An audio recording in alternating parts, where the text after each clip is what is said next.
안녕하십니까. 대모범 에스크로 대표 정혜태입니다. 미국의 금리 인상 문제, 그리고 이번에는 미국이 장기 채권과 단기 채권의 금리 역전을 앞두고 있는 아주 비정상적인 상황에 대해서 이야기를 할 겁니다. 일단 금리라는 거에 대해서 간단히 설명을 할게요. 금리라는 거는 돈의 가치다라고 제가 항상 말씀을 드렸는데요. 사실 우리가 뭐 100원짜리 사과를요. 100원짜리 사과를 지금 당장 사 먹을래? 아니면 1년 후에 먹을래? 그러면은 이 사과에 대해서 내가 지금 당장 소비를 하는 거는 뭔가를 금방 어떤 효용을 취하는 거잖아요. 근데 1년 후에 100원으로다가 이 사과를 살 수 있을까요? 또 내가 만약에 이 100원에 대한 보상을 해줘야 된다면 얼마나 해줘야 될까요? 이게 내가 소비를 미래로 미룬 거에 대한 대가죠. 이것을 금리라고 이야기를 하는 겁니다. 내가 예를 들어서 이런 거죠. 뭐 어떤 연구소에서 연구를 했는데 아이들한테 이렇게 이야기를 했다라는 거죠. 마시멜로라고 있잖아요. 그 초코파이 안에 중간에 들어가는 그 달콤한 그거. 그 마시멜로를 지금 5분 후에 먹으면은 내가 하나를 더 줄게. 이렇게 보상을 이야기를 했답니다. 그러니까 상당한 부분 아이들이 어떻게 하냐면은 지금 그 5분을 못 참고 그걸 바로 먹어버렸다는 거예요. 그죠? 이거는 소비를 미래로 미룰 줄 모르는 이런 아이들이 결국 나중에 추적을 해보니까 어떻게 됐어요? 참은 아이들보다 훨씬 더 돈을 적게 모았다는 거. 어릴 때부터 이런 걸 참을 수 있는 거, 내가 지금 당장 소비를 참을 수 있는 이런 능력들이 돈을 버는 능력하고 연관이 있다라는 거예요. 그래서 우리가 왜 저축을 해야 되냐면, 투자를 또 해야 되냐면은 이런 참는 능력이 결국은 자신의 경제적인 부를 극대화시킬 수 있기 때문에 하죠. 그래서 우리는 일반적으로 소비를 참는 행위, 그거를 뭘로 보상을 받느냐면 금리라는 걸로 보상을 받는 거예요.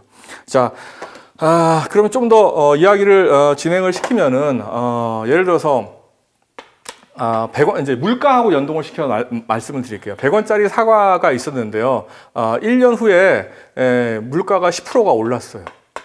그러면은 100원 가지고 이 사과를 살 수 있어요? 살 수가 없어요. 그죠? 그래서 얼마가 있어야 돼요? 110원이 있어야지 이 사과를 살 수 있어요. 그런데 물가가 올라버렸기 때문에 내 110원을 받는다고 하더라도 보상이 돼요? 내가 참은 거에 대한 보상이 있어요?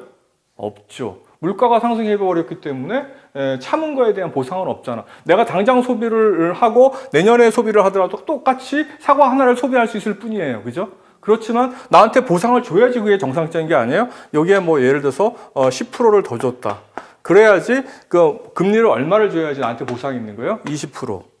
그래서 물가가 10%가 올랐다라는 개념은 뭐냐면 그거에 대한 보상을 더 올려줘야 돼요. 그래서 뭐야? 물가가 오르면 이자도 올라야 되는 거예요. 그죠? 그래야지 그 보상을 주는 거니까.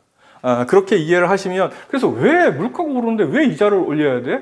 그래야지 보상을 주는 거고, 또 반대로 이야기를 하면요. 반대로 이야기하면 보상을 주는 거를 지나가지고,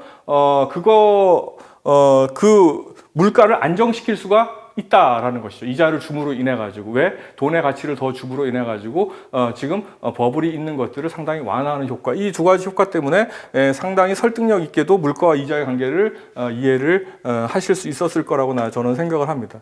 근데 한 가지 더 이야기를 하고 싶은 거는 이런 거예요. 장기 채권이 있고 단기 채권이 있어요. 이런 것을 단기 채권은 어떤 거냐면 내가 2년 후에 뭐 100만 원을 받기로 했어요. 그죠? 100만 원을 받기로 했고 장기 채권은 10년 후에 100만 원을 받기로 했어요. 그런데 어떤 거에 대한 이자가 더 높아야 돼요? 정상적인 상황이라면 장기가 높아야 돼요. 왜 그러냐면 이 10년이라는 기간과 2년이라는 기간이 틀려지는데 똑같은 100만 원을 받기로 했지만은 얘는 이자율이 뭐 2%면 얘는 한 3%는 줘야 돼.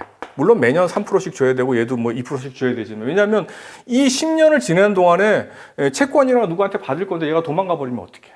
국가가 부도나서 디폴트 돼 버리면 어떡해? 그러면 못 받잖아요, 채권자들은. 그렇기 때문에 위험이 높으면요 보상을 많이 해줘야 돼요. 그렇다 보니까 일반적으로는 어때요?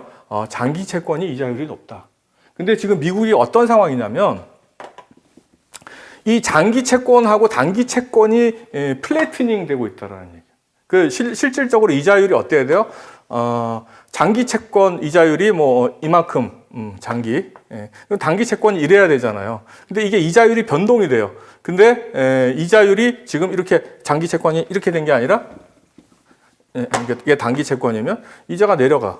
아니면은 반대로 이게 이렇게 올라가. 뭐 해가지고 이게 이자가 역전 이자율이죠. 이게 이자율이고 이게 돈 이렇게 했을 때 이런 상황이 벌어지고 있다. 지금 이게 비슷하게 만난다는 걸 이걸 플래트닝, 그러니까 플래트닝이랑 평평하게 된다는 얘기죠. 장기 채권하고 단기 채권이 비슷하게 맞아들는 이런 상황이 되면 결론적으로 이야기를 하면요, 과거의 역사상 폭망한다.